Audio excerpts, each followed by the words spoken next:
Olá, apaixonado pela literatura. Eu sou o professor Átila Almada. E nós começamos este ano de 2025, aqui na Almada Consultoria, na nossa playlist literária, um pouco antes do que eu programava. O primeiro vídeo regular estreará no dia 6 de fevereiro, mas hoje, 28 de janeiro de 2025, eu estou aqui para falar da passagem de uma das maiores autoras da nossa literatura. Nos deixou hoje no Rio de Janeiro a imensa, a grande, a magnânima Marina Colasanti. E eu não a adjetivo dessa maneira à toa. Marina é uma autora que eu aprendi a ler desde criança, leio hoje e lerei sempre, porque ela tem uma característica que só os maiores possuem: a atemporalidade. Sua literatura juvenil serve para crianças, adultos e idosos e se ressignifica à medida que você se encontra com ela. Sua literatura para jornais, contos, crônicas nos coloca de maneira exata, dura, porém poética, em realidade. A realidade em que vivíamos, vivemos e viveremos, porque Marina é para sempre. Marina também teve a sensibilidade dos versos. Mas infelizmente não foi tratada como deveria pela universidade aqui no Brasil. Embora com diversas homenagens pelos seus textos, pelos seus escritos, ela não entrou, por exemplo, na lista da FUVEST, lista que a partir desse ano alberga apenas escritoras mulheres. Uma vergonha sem nenhuma justificativa. Seja como for, esta é a minha homenagem para Marina Colasanti, de 87 anos de vida e todos os possíveis de eternidade. Você é meu convidado para mergulhar neste universo fascinante.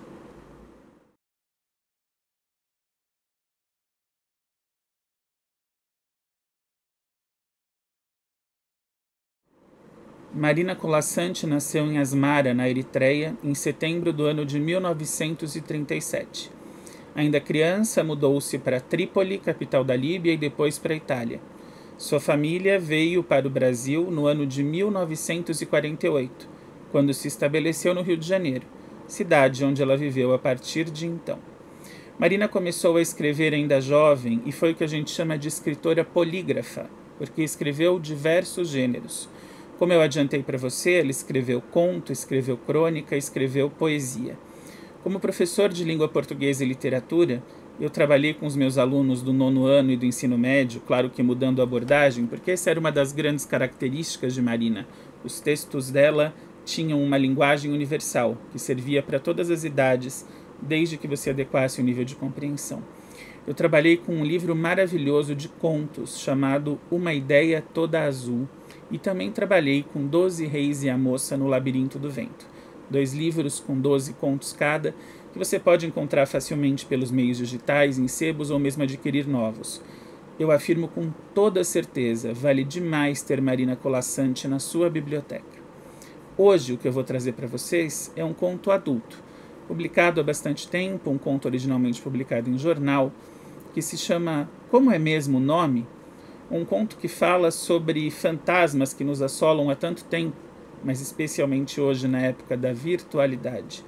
Um conto que fala sobre aparências, o quanto as aparências importam mais do que a essência, sobre solidão, sobre indiferença, sobre status sociais e sobre a imagem, o que você quer passar para o outro, mas não necessariamente aquilo que você é. Ele fala da diluição da essência em nome da imagem. Como é mesmo o nome? Você quer descobrir? Então vamos a ele agora. Eu leio e vou interpretando passo a passo. Como é mesmo o nome? Levou o manequim de madeira à festa porque não tinha companhia e não queria ir sozinho. Gravata bordô, seda. Camisa preguiada, cambraia. Terno riscado, lã. Tudo do bom. Suas melhores roupas na madeira bem talhada, bem lixada, bem pintada. Melhor corpo. Só as meias um pouco grossas, o que porém se denunciaria apenas se o manequim cruzasse as pernas. Para o nariz firmemente obstruído, um lenço no bolsinho. No relógio de ouro do pulso torneado, a festa já tinha começado há algum tempo. A primeira convenção social que Marina nos apresenta aqui é a necessidade de companhia. O quanto as pessoas são incapazes de se manter, de se sustentar sozinhas e dizer: eu vim só, eu estou só, eu escolhi estar só. E as pessoas não têm medo da solidão só por si mesmas. Elas têm medo da solidão fundamentalmente em relação ao outro e ao julgamento do outro. Portanto, esta pessoa, este personagem, que não tem nome, aliás, os personagens aqui não têm nome, eles têm apenas as funções dentro da obra, levou consigo um manequim para uma festa, afinal era uma festa e ele não gostaria de ir sozinho. Como não tinha ninguém, não bancou a própria solidão. Mas ao não bancar a própria solidão, ao mesmo tempo foi esperto. Sabia que se levasse um manequim chinfrinho, um manequim mal montado, digamos assim, seria perceptível e seria motivo de piada, de chacota. Para não acontecer isso, ele investiu, comprou um manequim com a melhor madeira e vestiu-o com tudo que a boa aparência que o status manda. Gravata de seda, camisa de cambraia, terno de lã, madeira nobre, madeira perfumada, deve ter passado até perfume também. Lenço, como se fosse uma pessoa na mais perfeita estirpe, na mais perfeita estica, na mais perfeita beleza. Até um relógio de ouro havia em seu pulso. Serviria para quê? Bom, para o manequim em si, para nada, mas para a pessoa que o levou, para muitas e muitas coisas. Sorridentes, os donos da casa se declararam encantados por ter ele trazido um amigo. Os amigos dos nossos amigos são nossos amigos, disseram, saboreando a generosidade da sua atitude. E o apresentaram a outros convidados, amigos e amigos de nossos amigos. Todos exibiram os dentes em amável sorriso. Recebeu o copo de uísque, sua senha, e foi colocado no canto esquerdo da sala, entre a porta e a cômoda inglesa, onde mais se harmonizaria com a decoração. Percebam no final que sutil toque de ironia. Se harmonizaria com a decoração, porque a cômoda final também era de madeira. Os donos da casa cumprem o quê? Uma real gentileza? Não, uma gentileza de status. Nós fizemos uma festa em nossa casa e aqui convidamos as pessoas para mostrar como a nossa casa é maravilhosa e como nós, os donos, somos os melhores anfitriões. Portanto, embora este amigo imprevisto não tenha sido convidado, foi recebido com toda a gentileza e veja que Colasanti pontua isso dentro da sua voz narrativa. Eles saborearam a generosidade da sua atitude. Você já percebe por aí que é um narrador onisciente, que não participa do enredo, mas tem plena noção do que cada um pensa. E assim foram apresentando os dois, o homem e o manequim, a todos os convidados, a todos os amigos, e todos exibiram os dentes em amável sorriso. Mais uma vez, ação calculada, ação gentil. Por mais que eu tenha achado a pessoa estranha, eu estou numa festa, eu estou circulando na sociedade. Claro que circulando na sociedade eu tenho que ser o mais amável possível. Aparência, não essência. Isso voltará muitas vezes. O uísque é a senha, a bebida, uma bebida cara, também significa status. E a senha por quê? Porque é o indicativo de pertencer àquela festa. Tomar algo nobre, um uísque num belo copo com gelo, que quando acabasse, obviamente, seria reposto. Amei a hilaridade pintada com tinta e esmalte e reforçada com verniz náutico exortava outras hilaridades a se manterem constantes, embora nenhuma alcançasse idêntico brilho. Abriam-se os transitórios vizinhos em amenidades que o compreensivo calar-se do outro logo transformava em confidências. Enfim, alguém que sabia ouvir. Retratos sibilavam por entre gengivas à mostra e se perdiam em quase espuma na comissura dos lábios. Cabeças aproximavam-se cúmplices, apertavam-se as pálpebras no dardejado do olhar. O ruge, o seio, o ventre, a veia expandida palpitavam. O gelo no uísque fazia-se água. Vejam que interessante. Hilaridade quer dizer calma doce, equilíbrio. Havia, obviamente, em um manequim um equilíbrio perfeito. E o equilíbrio dele era tão maior do que o dos outros que ninguém cometia roubos e excessos. O equilíbrio dele puxava, exortava os outros ao mesmo equilíbrio. Assim, como ele sabia ouvir, já que nada falava, as pessoas começaram a sentar-se em torno dele e saírem da discussão de amenidades, dia quente, frio, chuva, você viu o que aconteceu ontem na cidade, começaram a confidenciar coisas. Se sentiram felizes, porque num mundo onde todo mundo só quer falar, falar, falar, contar, dizer, relatar, imaginem hoje no mundo virtual com um bombardeio de fotos de Instagram, de YouTube, canais, vídeos, faça, compre. Alguém ouvia, só ouvia. Alguém que nada falava, alguém que me dava conforto para contar, sentindo-me ouvido e sem ser julgado. Logo os relatos começaram a sibilar, ou seja, eram quase sussurros que se perdiam na espuma, na comissura, no lábio quase fechado. Pessoas que queriam ouvir precisavam, obviamente, chegar perto. Outros se olhavam, dardejando na linguagem dos olhos. Outros tinham as suas veias palpitando numa felicidade daquele momento de sentir-se escutado. E o tempo, ao tempo, passava. A própria dona da casa ocupou-se dele na refrega de gentilezas. Trocou-lhe o copo ainda cheio e suado por outro de puras pedras e âmbar. Atirou-se à conversa sem preocupações de tema, cuidando apenas de mantê-lo entretido, do que logo se arrependeu, naufragando na ironia do sorriso que lhe era oferecido de perfil. A necessidade de assunto mais profundo levou-a à única notícia lida nos últimos meses, e nela avançou, estimulada pelo silêncio do outro, logo úmida de felicidade, frente a alguém que finalmente não a interrompia. No mais frondoso do relato, o marido, entre convivas, a exigiu com um sinal.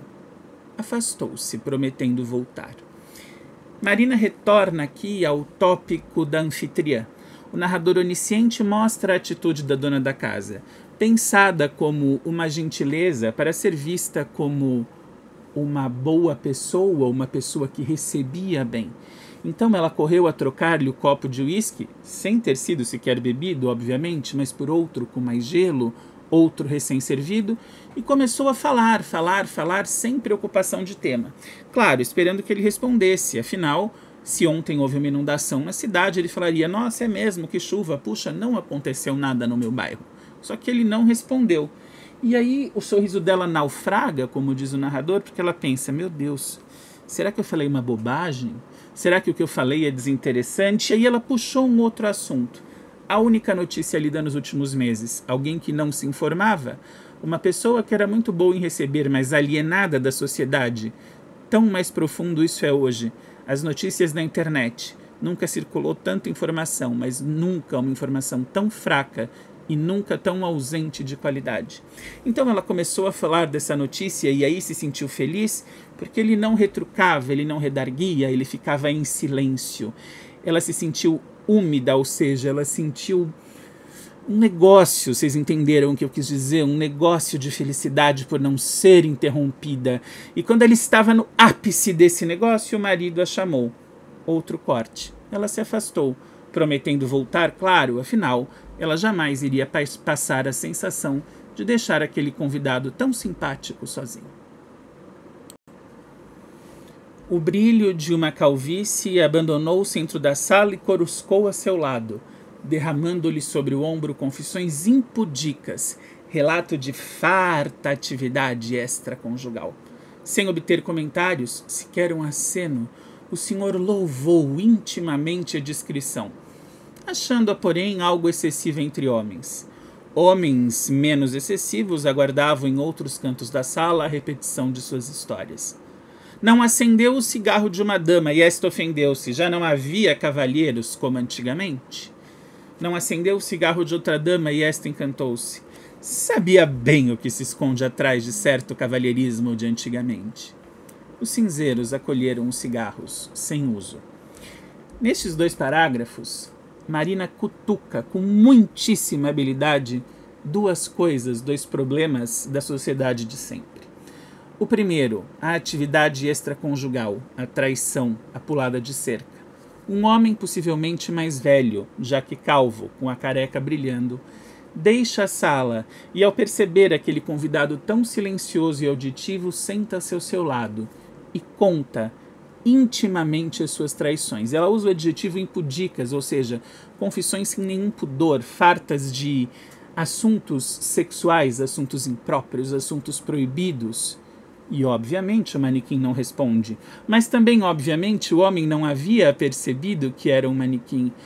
E pensou, ufa, ainda bem que ele não comentou, não me julgou. Ele apenas me deixou falar. Ele apenas me ouviu.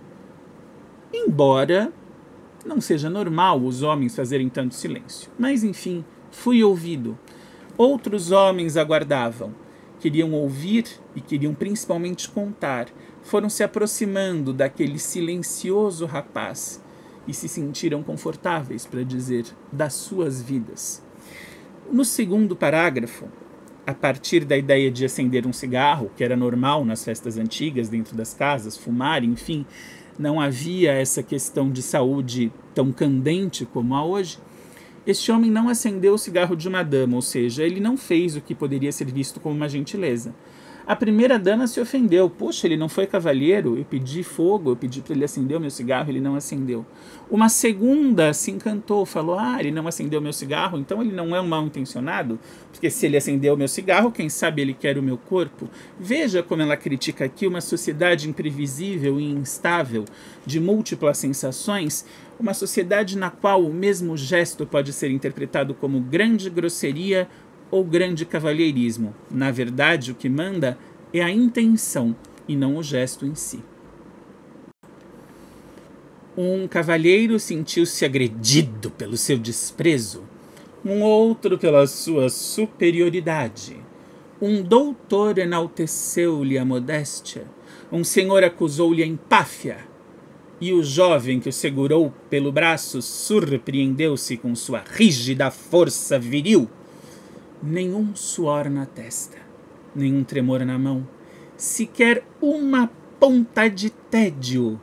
Imperturbável, o manequim de madeira varava a festa em que os outros aos poucos se descompunham.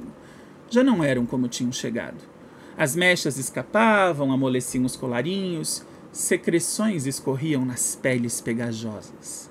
Só o sorriso se mantinha, agora descorados. Nos primeiros parágrafos, a voz narrativa criada por Marina mostra habilmente uma das coisas que até hoje acontece. Não importa o que você faça, você vai ser socialmente julgado. Vai ter alguém para lhe apontar um dedo e dizer ele é bom, ele é ruim, ele está certo ou ele está errado. Vejam, era um manequim de madeira, alguém que não reagia, mas esta não reação despertou várias sensações e as pessoas se sentiram no direito de acusá-lo sem nem saber quem ele era. Um homem se sentiu desprezado, sentiu seu ego ferido, me agrediu porque não falou comigo. Um outro pensou, nossa, que metido, não fala com ninguém, é superior assim. Um doutor, um homem, portanto, de maior formação e de mais prestígio intelectual naquela sociedade, pensou, puxa, ele é realmente modesto, ele não quer parecer mais do que ninguém. Um outro acusou-lhe a empáfia, ou seja, uma superioridade, eu sou melhor do que vocês. E de repente um jovem que o segurou pelo braço falou, opa, que cara forte, imagina hoje eu aqui puxando meus ferros na academia e ele com um braço muito mais forte que o meu. Quem é esse cara? O cara que não suava quando todos já suavam, estavam cansados, a noite estava passando, as gravatas se afrouxavam dos colarinhos, as mulheres tiravam os saltos, as maquiagens borravam. Ele não sentia nem tédio. Enquanto os outros se descompunham, o manequim permanecia impávido, silencioso. Ele. Os outros mudavam. Não eram como tinham chegado, não eram aquela perfeição. Por quê?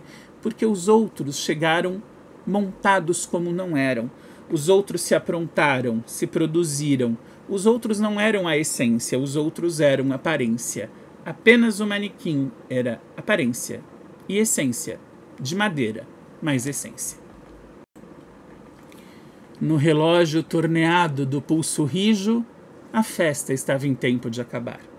As mulheres recolhiam as bolsas com discrição. Os amigos dos amigos, os novos amigos dos velhos amigos deslizavam porta fora. Mais tarde, a dona da casa, tirando a maquiagem na paz final do banheiro, dedos no pote de creme, comentava a festa com o marido. Gostei. concluiu alastrando preto e vermelho no rosto em nova máscara. Gostei mesmo daquele convidado, aquele atencioso de terno riscado, aquele... como é mesmo o nome? Festa acabando. Convenção social, um cafezinho. Até logo. De obas e olás no início a obas e até a próxima. Apareça lá em casa. Volte sempre. Vamos marcar uma cerveja? Tudo aquilo que a gente fala na certeza de que nunca vai acontecer, mas fala por educação. As mulheres recolhendo as bolsas, os amigos, afinal todos ali eram meus amigos, amigos dos meus amigos. Uma amizade tão linda e tão hipócrita, porque nunca existiu, era apenas um conjunto de aparências. Todos indo embora. Todos foram. Agora havia só o casal, havia só os anfitriões dentro da casa. A dona, a bela e simpaticíssima anfitriã, passando demaquilante no rosto, máscara, creme, terminando ali a sua noite, falando com o marido, os dois conversando, se preparando para dormir, e a conclusão dela é: poxa vida, eu gostei tanto daquele cara. Eu não lembro o nome. Claro, ela não lembra o nome, era tanta gente, não é mesmo? Tantas pessoas que se apresentaram, e ela foi tão magnanimamente gentil com todas essas pessoas. Aquele de terno riscado, como é mesmo o nome? Só que ele não tinha nome. Não foi dito nenhum nome. Era apenas um manequim de madeira. Os outros que não eram manequins de madeira disseram os nomes, ela memorizou por alguns segundos ou enquanto durou a festa e esqueceu. Mas dele ela se lembrava, da sua atenção e do seu silêncio. Ela só esqueceu de perceber, assim como todos esqueceram de perceber, que não era uma pessoa. E quem venceu? Venceu o astutíssimo amigo, aquele que trouxe o manequim, que conseguiu ser aceito em uma festa e apresentar alguém sem ninguém ter percebido o seu ardil, a sua estratégia, a sua armação. Assim, Marina Colasanti termina com um soco na cara do mundo de aparências. Sinceramente, eu espero que você tenha gostado desta minha singela homenagem. Se você já conhece o universo de Marina Colasanti, foi uma oportunidade para relembrar e perceber como é bom se encantar com as palavras dela. Se você não conhece, tenho certeza de que se encantou. Afinal, não existe outra sensação possível para essa grande autora. Voltaremos em fevereiro com a nossa programação normal, não sem antes dizer: viva Marina Colasanti! Marina Colasanti vive porque é eterna. Muito obrigado por tudo.